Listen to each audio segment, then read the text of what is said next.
They say history is written by the victors, but sometimes it's whispered by shipwrecks. In 1901, off the coast of Antikythera, a remote, jagged island between mainland Greece and Crete, sponge divers stumbled upon the ruins of a Roman-era cargo ship submerged beneath 150 feet of water. The vessel had been lost to time for nearly 2,000 years. Among its scattered remnants lay marble statues, amphorae, coins, and armor. But buried in the silt was something no one could explain. A lump of bronze, fused with stone, as unassuming as it was unknowable. It was dismissed, catalogued, forgotten. For months, it sat in storage at the National Archaeological Museum in Athens, indistinct and corroded, with no hint of significance. But time, as it always does, has its own sense of irony, because inside that unremarkable fragment was something that would shatter our understanding of ancient civilization. X-rays would later reveal the truth. This was not debris. It was a machine, a system of gears, dials, and inscriptions, precision-engineered, miniaturized, designed not for war or decoration, but for thought, for calculation. This, historians would come to realize, was the Antikythera Mechanism, a 2,000-year-old analog computer, and it was unlike anything else known from the ancient world. By all conventional timelines, such complexity should have been impossible. The gearing was too fine, the mechanics too advanced. Its very existence seemed to mock the idea of linear progress, suggesting instead that the ancients may have touched a level of technological sophistication we thought exclusive to the modern era. It could predict eclipses, model lunar phases, track the movements of the 5 known planets. It could even simulate the irregularity of the moon's orbit, something that wasn't mathematically formalized until centuries later. And all of it was driven by a simple hand crank. This wasn't just an astronomical tool, it was a philosophical statement that the universe could be understood, modeled and replicated by human hands. But who built it, and why? That question has haunted scholars for over a century. The inscriptions were written in ancient Greek, referencing celestial cycles such as the Metonic and Saros, systems used to harmonize lunar and solar calendars and predict eclipses. These weren't mystical beliefs, they were mathematical truths, encoded into bronze. Some believe it was constructed on Rhodes, the island home of a sophisticated astronomical tradition and mechanical inventors like Posidonius. Others suggest it originated in Pergamon or Alexandria, cities where ancient science reached astonishing heights. But the truth is, we don't know. No blueprint, no workshop. No second device has ever been found. And that's what makes it so unsettling. How does a technology so advanced emerge without precedent, and then disappear? The mechanism appears, fully formed, and then vanishes from the historical record, as if it were an anomaly rather than a legacy. That's not how invention works. That's not how knowledge evolves, unless something or someone erased the path. Some scholars point to the decline of the Roman Empire, the loss of Greek scientific texts, or the Christianization of the Mediterranean world. Others suggest that the mechanism was always rare, the product of a single genius or a lost guild of craftsmen whose tools and techniques died with them. But what if its rarity wasn't incidental? What if it was intentional? What if the Antikythera mechanism wasn't a symbol of progress, but of containment? A singular device encoded with knowledge too dangerous or too sacred to replicate freely. After all, the mechanism didn't merely model time, it manipulated it, compressing cosmic cycles into gears, reducing the heavens to a handheld system of cause and effect. What had once been the domain of priests and omens was now machine-readable. Power like that does not go unnoticed. The ancient world was no stranger to conquest. Libraries burned, cities fell, knowledge was hoarded, suppressed, or erased when it threatened established orders. If the mechanism had successors, if there were more devices like it, then history chose not to preserve them. Or worse, it chose to silence them. When the Antikythera fragments were first scanned with X-ray tomography, researchers uncovered 37 bronze gears, many no larger than a thumbnail. Some were inscribed with formulas and cyclical instructions that implied not just understanding, but mastery of complex orbital phenomena. This wasn't observational astronomy, it was mechanical cosmology. It told the story of the heavens, not with myth, but with movement. And perhaps that's what made it so dangerous. Modern replications of the device, using only tools available in antiquity, have shown it could have displayed solar and lunar eclipses, the timing of ancient Olympic games, and planetary retrograde motion. Its front dial mimicked the zodiac, while the back included a spiral calendar tracking the 223-month Saros cycle, essential for predicting eclipses. In every sense, it was a universe in miniature. But this raises a final question. How much of ancient technology have we underestimated, simply because it does not fit our model of progress? The Antikythera Mechanism suggests a civilization not groping blindly towards science, but wielding it quietly, expertly, and perhaps briefly. It suggests that the ancients were not just dreamers, philosophers, or poets, but engineers, mechanists, and data modelers of their time. And it suggests that history, as we know it, is neither complete nor neutral. Some tools are remembered, others are buried, until accident or fate demands they be seen again. We found this one at the bottom of the sea. How many more still sleep beneath the waves? To understand the magnitude of the Antikythera Mechanism's rediscovery is to understand what was almost lost, not merely a relic, but an entire philosophy of technology. For the better part of a century after its recovery, the fragments languished in obscurity. It wasn't until the late 20th century that serious investigation resumed, spearheaded not by historians alone, but by an alliance of archaeologists, physicists, and mechanical engineers. The deeper they looked, the more improbable it became. Early X-ray scans revealed a latticework of interlocking gears, more than 30 of them, many hidden within corroded plates. They turned not at random, but in ratios. Ratios that matched lunar cycles, solar years, planetary periods. Ratios that suggested calculation, not coincidence. By the early 2000s, advanced imaging techniques, including 3D tomography, allowed researchers to virtually reconstruct the device, gear by gear, tooth by tooth. What emerged was a machine of staggering precision, and yet the fragments told only part of the story.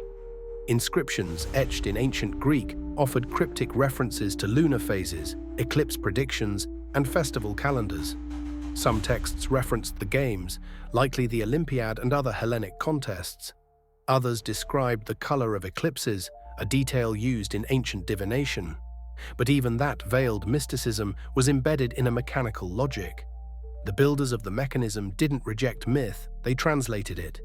They rendered the divine in gear ratios and orbital tables. For them, to predict was to know, and to know was to command. As researchers mapped its gearing, they discovered something even more audacious. The mechanism accounted for the anomalistic motion of the moon, the subtle elliptical variation in its orbit.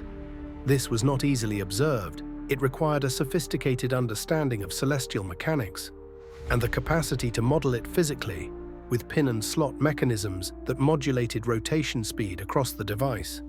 That level of engineering would not appear again until 14th century Europe, nearly 1,500 years later. How do we explain such a gap? Was this knowledge truly lost, or merely hidden from view, absorbed into elite hands, or destroyed in conflict?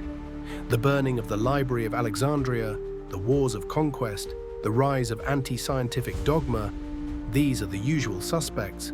But perhaps there's another force, more subtle and more enduring, the arrogance of linear history.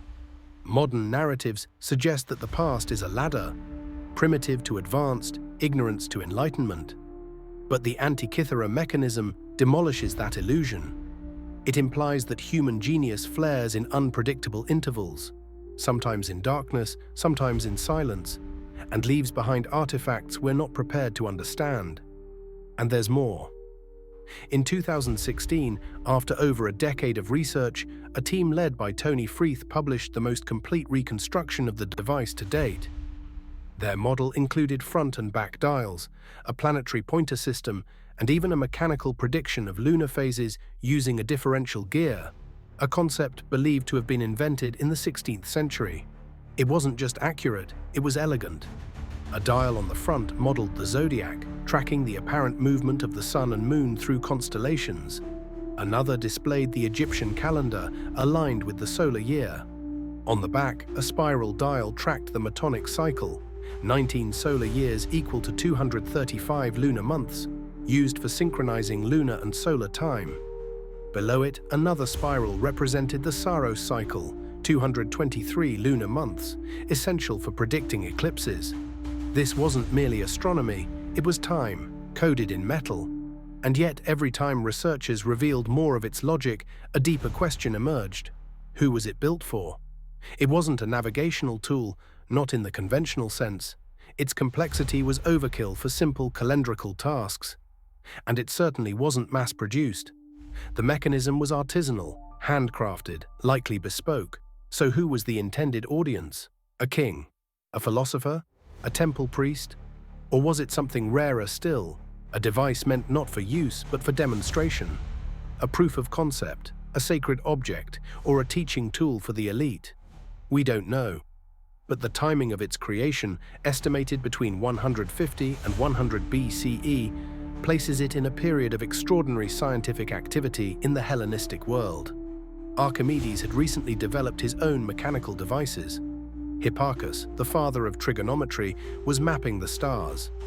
Eratosthenes had already calculated the circumference of the Earth. This was not a dark age, it was a forgotten renaissance. And yet, nothing from that era, or any era before the modern age, rivals the Antikythera mechanism in mechanical complexity. That silence is telling. It suggests not only that the device was unique, but that it was out of place, as if the civilization that built it had briefly touched something ahead of its time, and then let it slip away. And so, the mechanism becomes more than a machine. It becomes a symbol of human potential and of the fragility of knowledge. For all our monuments, our empires, and our archives, the Antikythera mechanism reminds us that understanding is not guaranteed to endure. It must be preserved, defended, and remembered, or it is lost. Even today, modern replicas of the device require extraordinary craftsmanship. Gearing tolerances must be precise to a fraction of a millimeter. The sequence of gear teeth must be calculated with astronomical exactitude. And that's using modern metallurgy and tools. The ancients had none of that. No lathes, no hardened steel, no computer modeling. And yet they built it. Bronze gears, cast and hand-filed, meshing with mathematical perfection. Lettering, etched into the casing, revealing not just how the machine worked, but why it mattered. They understood that time was not linear, that the cosmos was a cycle, a dance, a mechanism. And they built an object that made that truth visible, tactile, and real.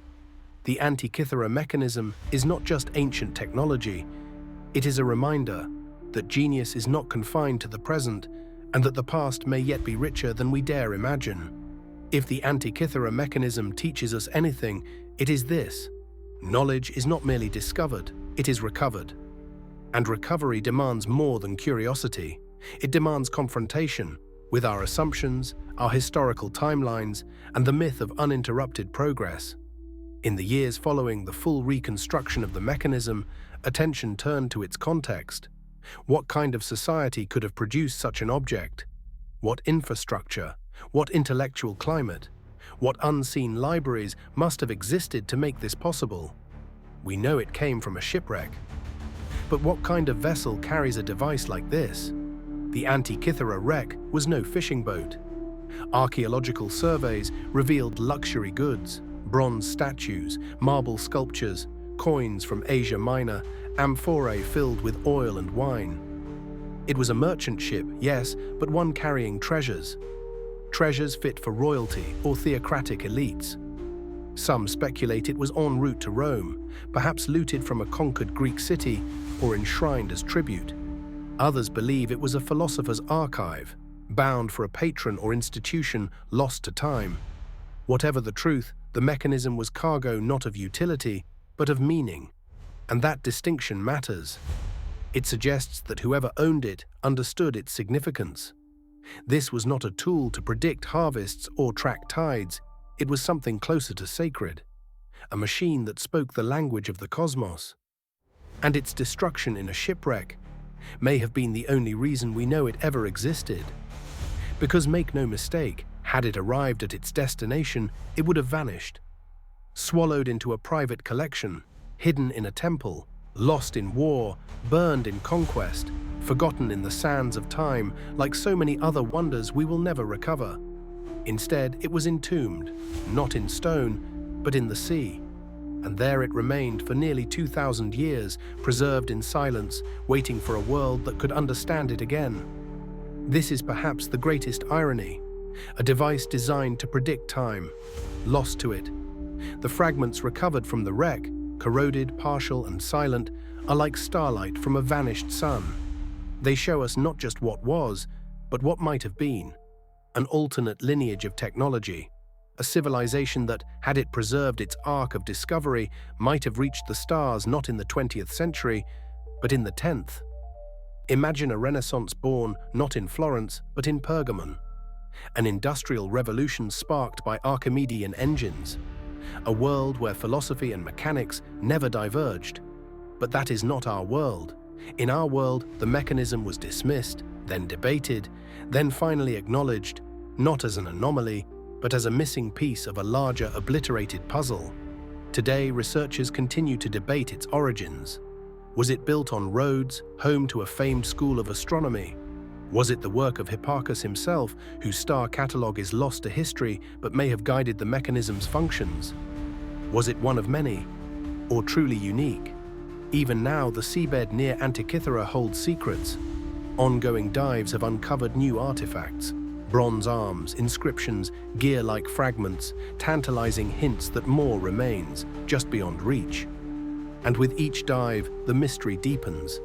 Because what we've found is remarkable, but what we've lost may be unimaginable. That is the true gravity of the Antikythera mechanism. Not its genius, but its isolation. It is a singularity in the archaeological record, a flash of brilliance unconnected to what came before or after.